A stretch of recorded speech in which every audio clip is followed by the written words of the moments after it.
Hey guys, it's your favorite gold miner, prospector, and geologist, Jeff Williams. And today we're going to do something different. Today we're going to go looking for an old placer digging that an old timer told me about. But the problem is we got to find it. So let's get into it. And it's in this type of material right here. You see this cemented caliche? And he said it would be easy to see because he's been digging on it for years. Oh, I'm not digging in there, no way. And he also said it would be in a place that nobody would ever expect to find gold. So you know me, I got to go look for it.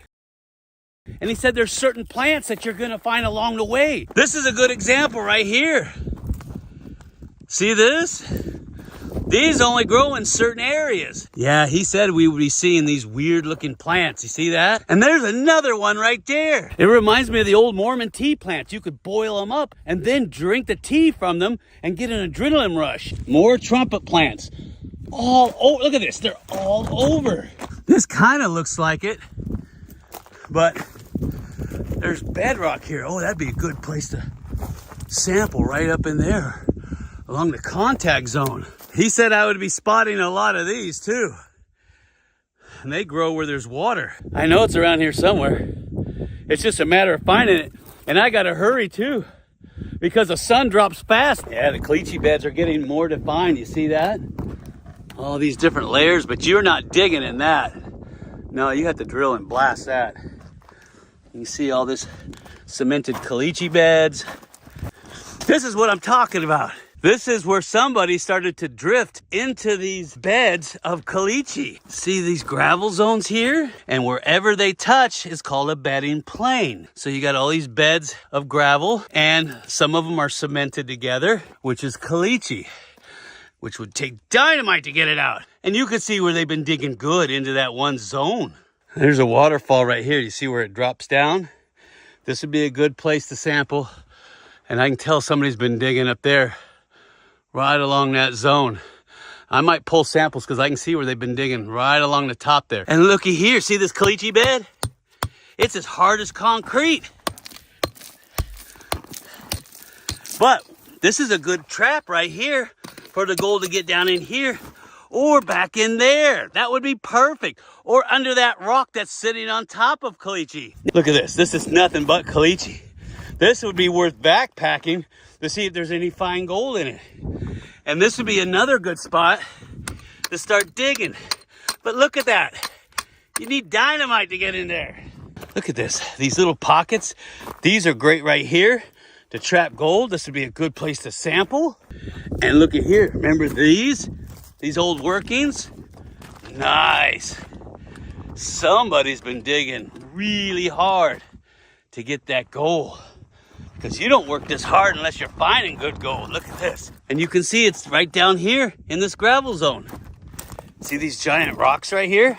And look at these heavy rocks that are down in there. That's a good spot. Look at the size of that rock. There's my boot for a comparison. Now, I can't tell if somebody dug that or if that's natural, but I'm going to say somebody dug it because I've got them all over the hillside here. Let's take a look at it. Look at that. Somebody's been digging right along this bedding plane right here. And I got one across the way there. I got one up there. See, they're sampling on top of each different bedding plane, and that's what you should be doing too. Here's another one right here. See it? He's digging along that one particular zone. I'll sample him too. This is what I was looking for. You see where this wash here ties in here? And I've got another one that ties in here. And this is the confluence right here. Then it goes down. This is a great place to sample because it tells me, A, is the gold here? And if there is, I need to sample over here and figure out where the gold is coming from. Now you can see somebody's thinking the same thing I am. This is an inside curve and they dug the heck out of this area. And you can see I've got tailing piles here, header piles here. And this is all the overburden that they moved out of the way. So they're thinking the same thing that I'm thinking.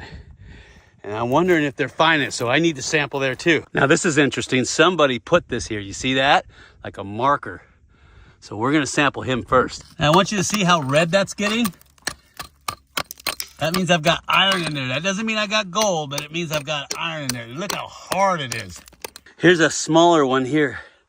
I don't think they were getting anything because it's kind of small. All right, last one. I'm gonna sample the edges there. It seems like they were staying on this one particular bedding plane. So that's what we'll do. Pull a sample and then go find out what we got before it gets dark. Oh, I hope that's not what he was talking about.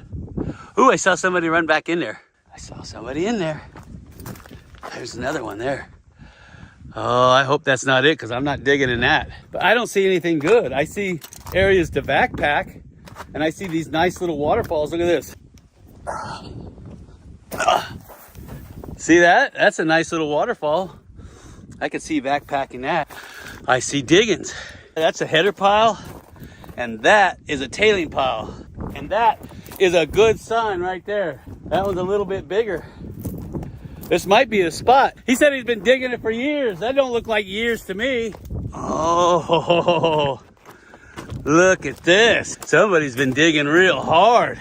Now that's what I'm talking about. Yeah, he wasn't kidding. He was digging a long time. Started drift mining here if you wanted to. So all I got to do is set up some equipment here. It looks really good, but it doesn't make any sense. I know. Stop all that jaw jacking, Jeff. We want to see some gold. I want to see some gold too because this looks really good. Ooh, do you see what I see? Oh my goodness, look at this bed. Oh, look at it. See these stringers and banelets running here? And they're running 45 off the vein. You see it? Just like I told you. Oh, that's beautiful. Look at that monker. And because quartz is so hard, it resists weathering more than this crumbly altered andesite. So you're gonna see these things poking up out of the ground a lot easier. And as you can see, it goes down this way right here. So I'm gonna backpack this area too. I think that's a good idea. It goes down here into this waterfall. Now there's not a lot of rocks here. You can see where somebody's already cleared it out down there. But I see a little pocket right there. So I might backpack him out.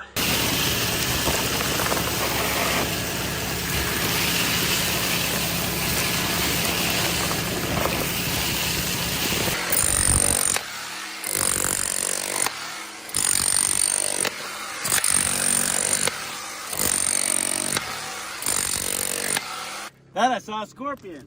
This reminds me of being in the drift mine. So much easier. All right, so what I'm gonna do is, I'm gonna dig all this material out that's sitting on top of this caliche. This, I don't know, maybe 6 inches. And then we'll run that through a dry washer. And then I'll come through and I'll backpack whatever's on top of this caliche and we'll run that through a dry washer. And then we'll pan it out and hopefully I'm in the right spot. Because I hate to do all this work for nothing. All right, let me be.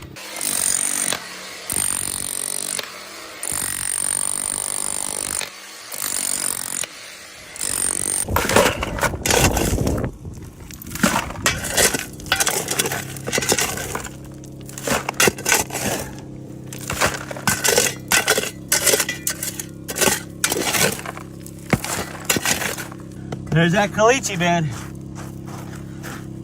And that's what he said the gold is sitting on, which is a no-brainer. I might cut this and start drifting. It'll be a lot easier. I know, stop jaw jacking, Jeff. Get in there and get that gold. I'm working on it.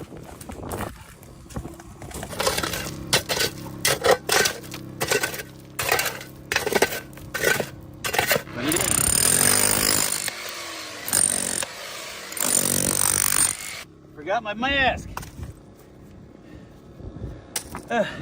Who needs a gym? Just be a gold miner. This is the stuff I'm worried about.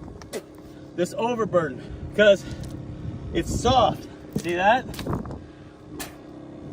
And I don't feel good starting to drift into it. I might have to cut this out, and that is a lot of work. So I might just run along the edges here and carve that out because I didn't bring anything to support that.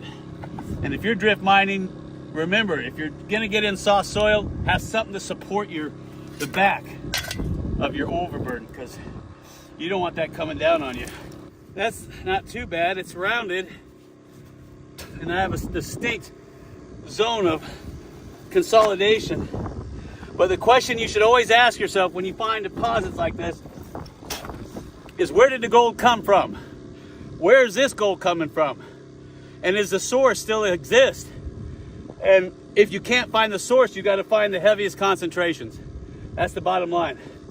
So if I get time, I'm gonna see if I can figure out where this is coming from, because that would be a lot richer than working these gravels.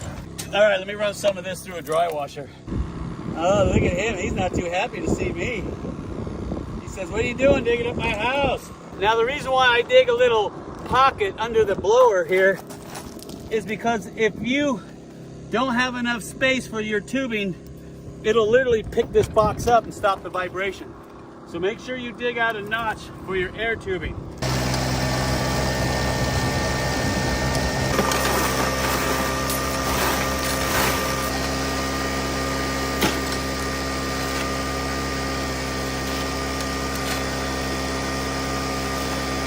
It looks good. The box looks even. Flow looks good. I just forgot to bring a dust mask.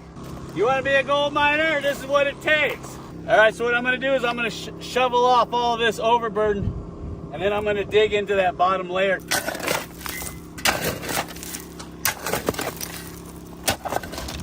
That's the cemented caliche bed. And this is the zone that has the gold. Most of it's going to be right here. I don't think there's going to be a lot up in here because the gold likes to drop. So what I'm doing is I'm trying to get down to a caliche bed, which is an artificial bedrock. And that's what you should be doing too.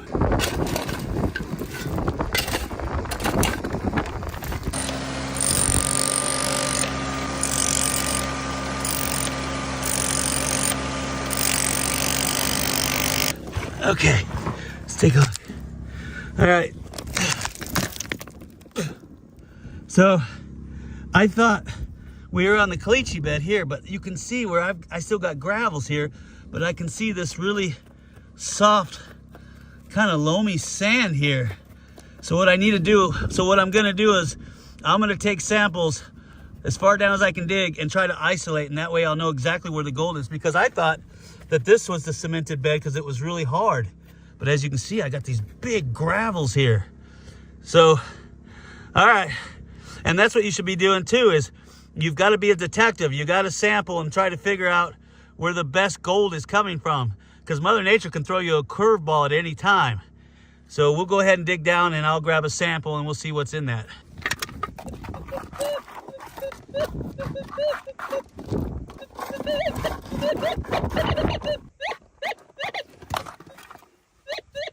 It is a hot rock. Wow, that's extremely hot.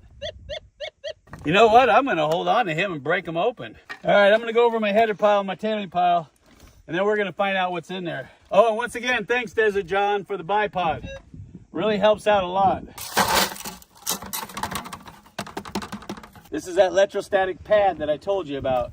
Polyester pad that Pat Keen puts in his dry washers. It creates a static electrical charge because fine gold sticks to static electricity. And that way you don't lose any of your gold. And the way that it creates that static electricity is when the air is blowing over this polycarbonate board that you see back here. It creates electrical charge, and it's stored inside of that polyester pad. Pretty clever if you ask me. Remember back in the day we used to put tape here to create dead spots? Well, look at that. The board already comes with these here to create dead spaces behind these ripples so you don't lose fine gold. Really clever design. All right, there's our cons. Let's go pan these out and see what it looks like. Remember what I taught you. Make sure your gold pan is clean. You don't want to cross-contaminate your samples. Make sure you got jet dry in the water. You don't want that ultra fine gold to float away. And I like to classify, and I'll pan this later. And yeah, you're gonna get wet. Nasty baby. Let me get over here so you can see. There you go, how's that? Somebody, look at all that black sand. Somebody's shooting the heck over there. And they're looking for me gold. Aye. All right, as far down as I want to go. Ooh, I see a lot of black sand. Look at that. Just gobs and gobs. Come on, baby. Daddy needs a new pair of shoes. Daddy needs a new pair of shoes. Oh. Look at that. Oh. Now that's what I'm talking about. Now that is some good looking gold. Oh, it's so chunky too. Let me get my hand out of the way. Nice. So that old timer was right.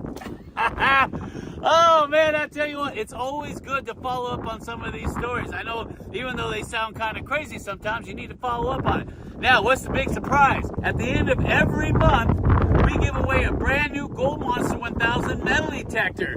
And we give away bags and bags of pay dirt from our drift mine and any of the gold nuggets we find. But not only that, we're going to be giving away all this gold too. And I'm going to give away the location to whoever wins that gold. Oh, did it just get real now? If you want to get involved with that, you're going to look for the little icon at the end of this video that looks like this. Go ahead and click on it, make a $10 pledge, and you're in like Flint. And I'll see you on the next video.